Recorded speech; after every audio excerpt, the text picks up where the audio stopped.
The scalpel slipped from my trembling fingers, clattering against the steel tray like a gunshot in the sterile silence of the OR. Blood, hot, insistent, spurted across my gloves, and in that split second, I saw her eyes widen, not in fear, but in forgiveness, as if she'd known all along this was how it would end. But it wasn't her flatline that broke me. It was the way Rhett's voice cracked over the intercom, whispering my name like a prayer he didn't believe in anymore. Jason, don't you dare let go. That was the night everything shattered. The night I learned that love in the ER isn't a heartbeat. It's the echo after it stops. Chicago's winters bite harder than any frostbite case we've ever triaged. But nothing compared to the chill radiating from Dr. Rhett Harlan the first time I laid eyes on him. It was my third shift as a fresh-faced resident at Mercy General, the kind of sprawling urban beast where gunshots outnumbered greetings and every corner hummed with the ghosts of bad decisions. I transferred from a sleepy clinic in the suburbs, chasing the adrenaline high of real medicine. But Rhett, he was the storm cloud everyone skirted, the third-year intern with a reputation sharper than his sutures. Nurses whispered about him in the break room, their voices dropping like they were sharing war stories. Harlan's got ice in his veins, one said, stirring her coffee with unnecessary vigor. Saved a kid from a drive-by last month, but you'd think he just filed paperwork the way he shrugged it off. Another chimed in, he doesn't smile, ever. Makes you feel like you're wasting his oxygen just by breathing. I laughed it off at first. Hell, I was Jason freaking Whitaker, the guy who charmed his way through med school with bad jokes and worse handwriting. But when I saw him in action, barking orders during a multi-car pileup on the Dan Ryan, I got it. Rhett moved like a blade through butter.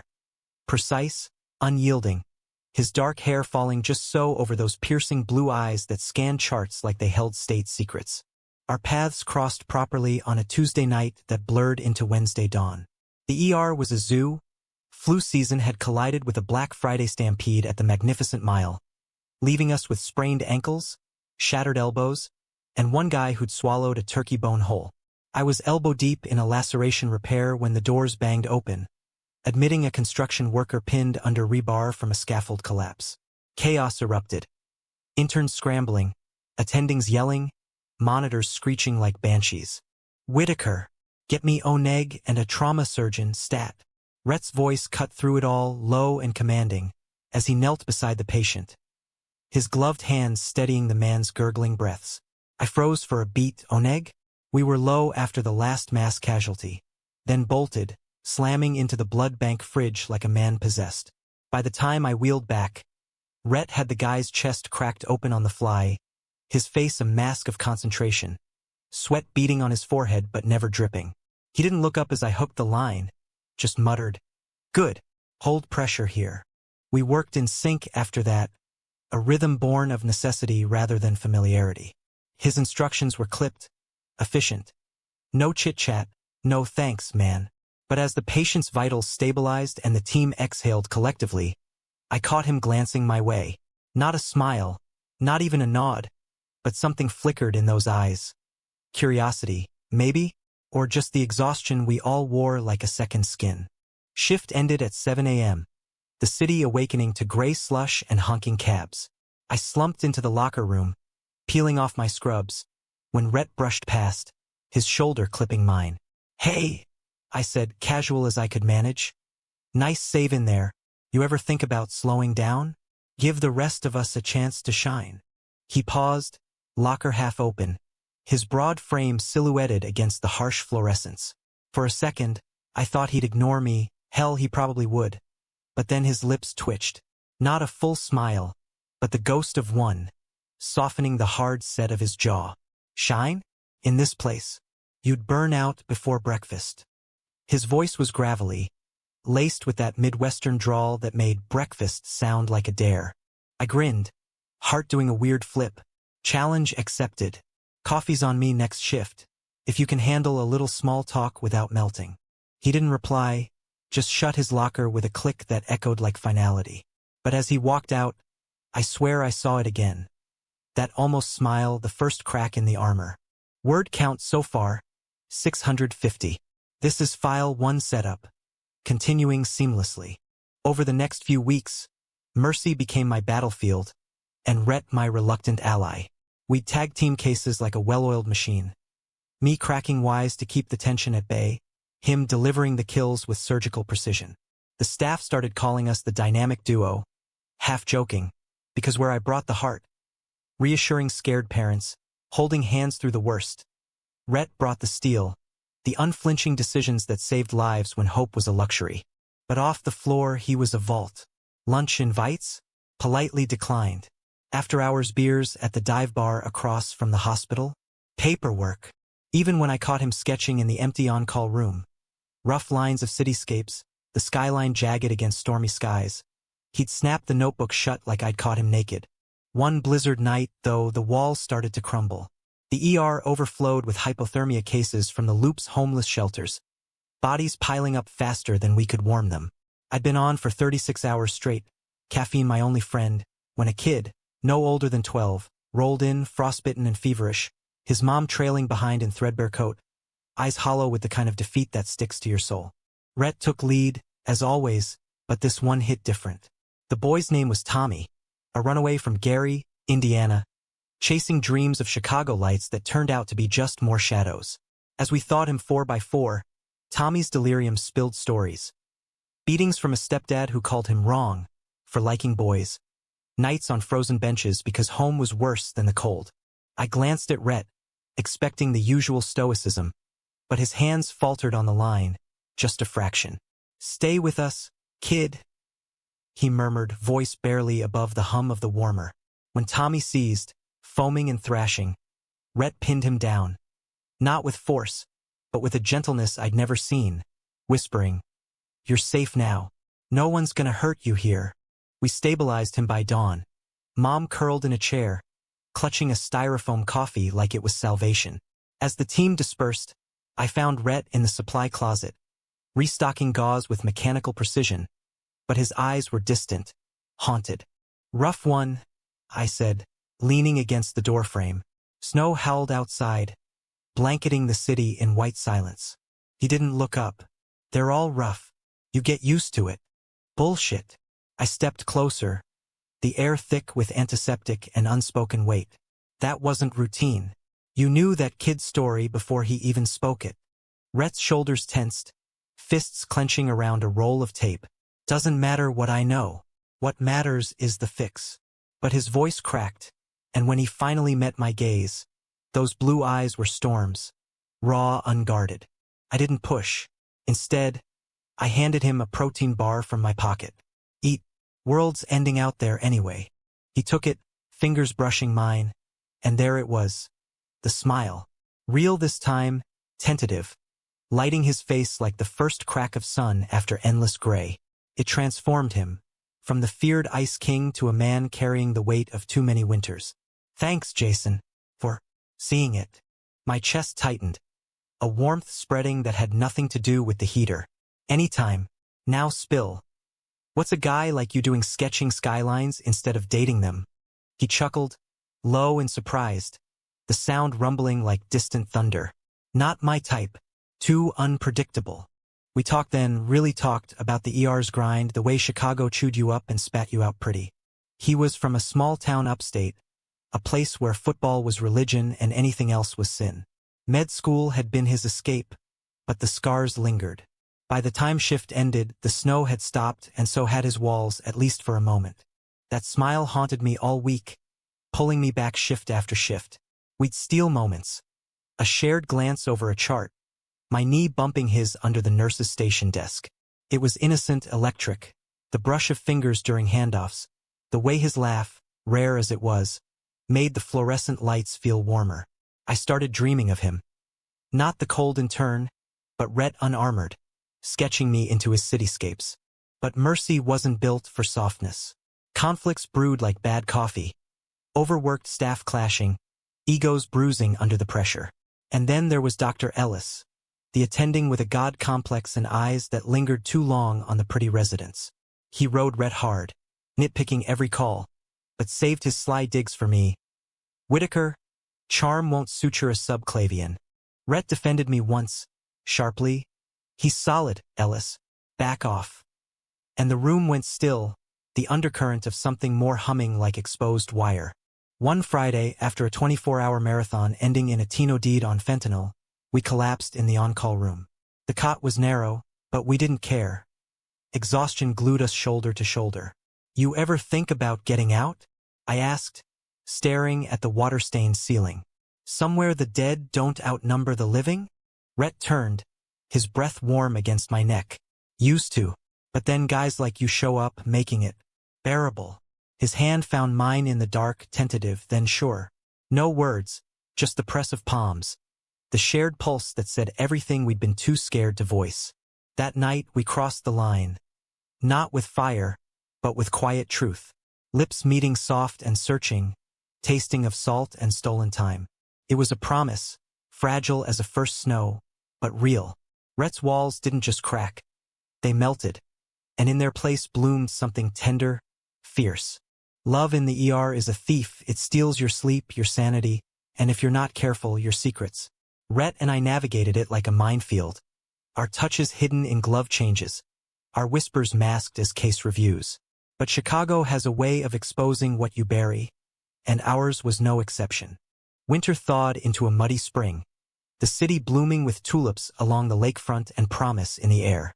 Rhett opened up in fragments. Lazy Sundays sketching at the Art Institute, where he traced my profile when he thought I wasn't looking.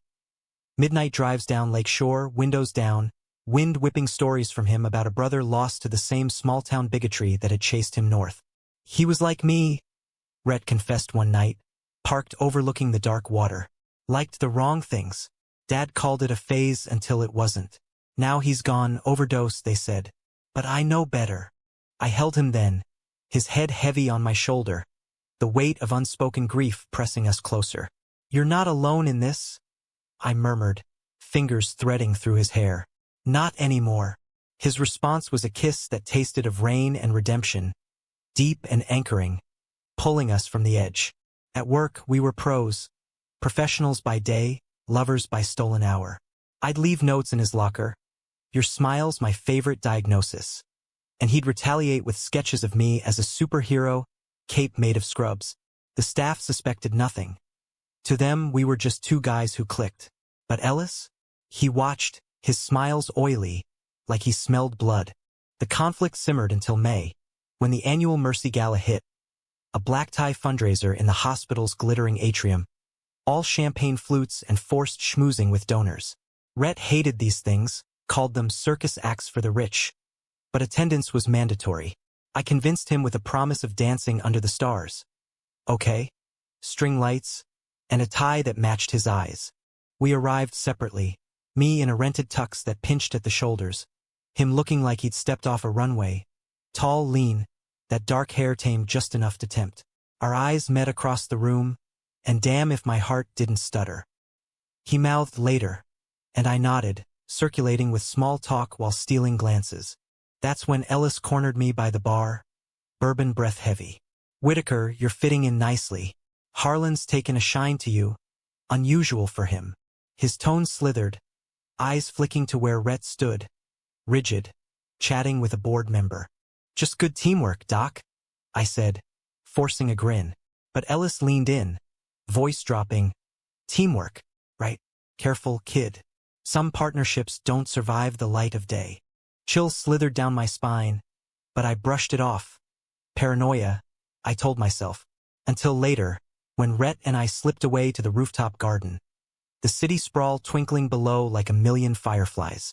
We danced there, slow and close, his hands on my waist grounding me. "This," he whispered, forehead to mine. "This is worth every nightmare." I believed him. God, I did. Until my phone buzzed. A text from an unknown number. "Ask Harlan about the brother." And the cover-up. Attached was a photo. Rhett, younger, arm around a boy who looked eerily like him, both laughing in some sunlit backyard. The caption, "Blood doesn't lie. Neither should you." My stomach dropped. Cover-up? What the hell? I pocketed it, the night souring, but Rhett noticed. "Jason? What's wrong?" "Nothing," I lied, pulling him closer. "Just gala jitters." We made love that night in my cramped Wrigleyville apartment. Slow, reverent, bodies mapping each other's scars. But doubt gnawed, a shadow in the afterglow. The next morning, over greasy diner pancakes, I caved. Rhett, your brother. What really happened? His fork stilled, color draining from his face. Who told you? Does it matter? Talk to me. He pushed his plate away, eyes hardening into the ice I'd first feared. It's old news. He experimented. Dad found out, flipped. Things escalated. He OD'd that night. End of story. But the photo. Jesus, Jason. He stood, chair scraping. You think I'd lie about that? After everything. I don't know what to think. The diner hushed, stares prickling. Someone sent it. Said cover up. Rhett's jaw clenched, betrayal flashing raw. Ellis. Has to be. Digging for dirt because I called him out on a bad call last week. He grabbed his jacket, voice breaking. If you can't trust me, we're done.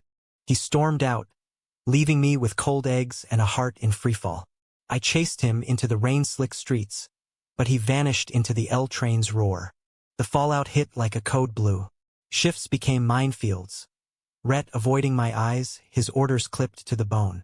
I'd catch him in the stairwell, sketching furiously, but now the lines were jagged, angry. I tried talking, cornering him after a consult. Rhett, please, I trust you. It was fear talking. Fear, he echoed, bitter. That's what got my brother killed. Hiding who he was until it ate him alive. He looked at me then, pain etching deeper lines. I thought we were past that. But if doubt's in your head, it'll poison us both. I wanted to argue, to pull him close, but Ellis interrupted, smirking like the devil at a baptism. Harlan Whitaker. Trouble in paradise? The words landed like shrapnel. Rhett's face shuddered. None of your business. But the damage was done. Whispers started, eyes lingering on us in the halls. Betrayal cut deepest from within, though. A week later, during a brutal shift, mass shooting at a Southside block party. Bodies stacking like cordwood. I needed Rhett like air. We were elbow deep in a 19-year-old with a gut wound. The kid gasping. Tell my boyfriend. I love him. Rhett's hands shook, memories crashing, and I covered for him, steadying the retractor. I've got you, I whispered. He nodded, grateful, but post-op, in the scrub sink, he broke. I can't do this, Jason. Not with you. Too much at stake. What stake? Us. My voice cracked, water rushing like tears. The job. My sanity. If it gets out. He trailed off, soaping his arms with mechanical fury. Ellis is gunning for me. One slip and I'm done. So we hide? Pretend. Anger flared, hot and righteous. That's not living, Rhett. That's surviving. His eyes met mine, tormented. Maybe that's all I know how to do. He walked away, leaving suds swirling down the drain like our fragile what-ifs. Summer scorched Chicago, turning the ER into a pressure cooker of heatstroke and heartbreak. Rhett and I circled each other like wary wolves. Professional on the surface, but every handover hummed with unresolved ache. I'd catch him watching me during rounds, that almost smile flickering before guilt snuffed it out. Nights, I'd prowl my apartment, the empty sketchpad he'd left behind mocking me from the nightstand. The climax brewed in the dead of July 4th weekend, when the city ignited, not just with fireworks, but with catastrophe. A warehouse party in Pilsen exploded. Faulty wiring, they said, sending 24 scorched and shattered souls to our doors. The ER transformed into war. Screams echoing off tile, the air thick with charred flesh and cordite panic. Rhett and I were thrust together on the worst of them. A drag queen named Marlo, mid-20s, sequins melted into her skin like cruel tattoos, lungs seared from smoke inhalation. She was fading fast, vitals crashing as we intubated, her manicured hand clutching mine.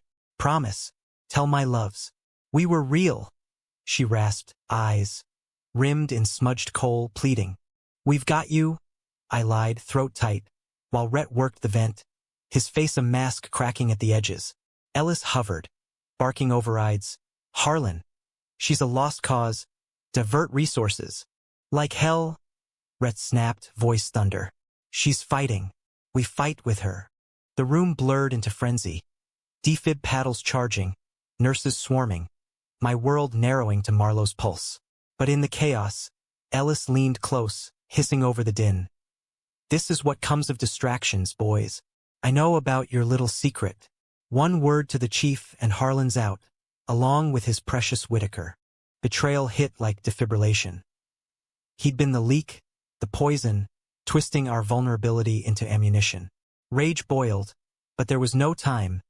Marlowe's heart flatlined, the monitor's wail piercing. We coded her for 45 minutes, sweat-soaked, desperate, until Rhett called it, his voice hollow. "Time of death, 23:47. He stepped back, gloves crimson, and in that moment, as the team deflated, his eyes met mine, raw, stripped bare. No more hiding. I grabbed his arm, pulling him into the hallway amid the post-trauma haze. "Ellis," he threatened us. The texts, the photo, it was him. Rhett's face twisted, fury and sorrow colliding. "I knew it, but I let fear win. Pushed you away to protect. What? A job that chews souls." We stood there, backs to the wall, the distant pop of fireworks mocking our wreckage. "It's not just the job," I said, voice breaking. "It's us. I can't lose you to this." He reached for me then, tentative, his hand cupping my jaw. "Public be damned. You won't, but I need to face it. All of it." And there, under the ER's merciless lights, he kissed me. Not soft, but fierce. A declaration amid the din. Nurses glanced. Ellis's glare burned from across the bay, but Rhett didn't flinch. "I'm done hiding, Jason. For you. For Marlowe. For the brother I couldn't save." The aftermath unfolded like a slow bleed. Ellis made good on his threat, lodging a formal complaint. Unprofessional conduct, favoritism, the works. The chief called us in, the air-conditioned office a cold contrast to the summer swelter. Rhett laid it bare. The harassment, the blackmail, our relationship not as scandal but as strength. "We're better together," he said, voice steady, my hand hidden but linked under the desk. "And if that's a problem, find someone else to run your trauma bay." I backed him, heart pounding, adding details of Ellis's sabotage. A falsified chart here, a delayed consult there. Investigations followed, swift and surgical. By August, Ellis was sidelined, his empire crumbling under ethics probes. Mercy didn't fire us, hell, they promoted Rhett to fellow, citing his leadership under fire. Me? I got a nod and a raise, but the real win was the quiet policy shift. Inclusivity training, a rainbow pin option on badges. But victory's a fickle nurse. It heals, but leaves scars. Rhett and I emerged changed, our love tempered in the crucible. We moved in together that fall, a walk-up in Logan Square with windows overlooking the L tracks, where he'd sketch us into forever. Tangled limbs on the fire escape, city lights haloing our laughter. There were hard days, nights when ghosts visited, Rhett waking sweat-drenched from dreams of brothers and flatlines. I'd hold him, whispering stories of Tommy's recovery, Marlowe's memorial where her loves toasted her fire. We'd volunteer at the shelters, hands dirty with hope, turning our pain into purpose. One crisp October evening, as leaves blazed along the 606 trail, Rhett stopped mid-sketch, his pencil pausing over a page of us, older, wiser, unbowed. "I used to think smiles were weaknesses," he said, that rare one curving his lips. "But you made me see their lifelines." I kissed him, tasting autumn and absolution. "And you made me brave." Chicago kept spinning, sirens wailing, hearts breaking and mending. But we carved our space, humanistic in its grit. Two men loving fiercely in a world that demanded proof. Not every story ends in fireworks. Some flicker quiet, enduring. Ours? It burned steady, a beacon in the endless night. In the ER, they still fear Rhett Harlan, the cold one who saves what others can't. But I know the truth. Beneath the steel beats a heart that smiles, because of me. And that's the real miracle.